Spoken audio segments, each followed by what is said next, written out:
Hello, welcome to this screencast, and we're going to start at the issue at hand, which is this EDU 7509 and the U-Track system by JetBrains. And if we scroll down here, you'll see that earlier today, Polina requested a screen recording of what happens when I recreate this situation on a Windows machine. Now, this is a Windows 11 Pro PC, and before we go any further, I'd like to show that the WebStorm log folder, which is down in this area, has no artifacts in it at this time.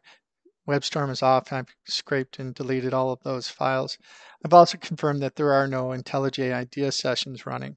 So we'll begin by going to the two buttons problem page on the Hyperskill site. So we come over here and you can see this page here. And you'll notice that the Solve in IDE button down at the lower section here is disabled currently. So what we're going to end up doing is the next steps, we're going to launch WebStorm, and we're going to show the WebStorm About dialog. And throughout that whole process, this Solve in IDE button on the problem page will be disabled.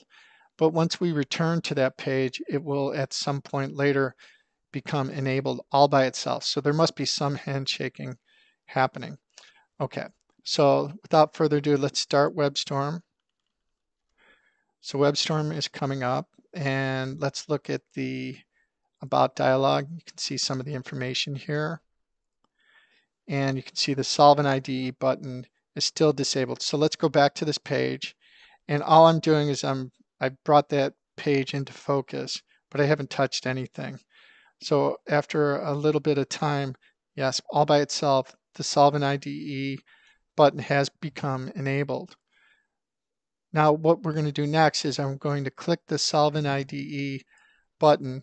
It will indicate that some activity is being done. There'll be a pulsating decoration on the Solve in IDE thing.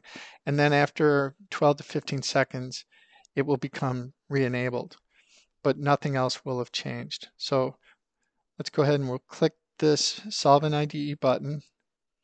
You can see it's pulsating, indicating something is happening. And if we look at the files over here, there's about 4. Some new data came into this area here, but this is re-enabled, but there are no error messages here. There's no activity in the WebStorm application.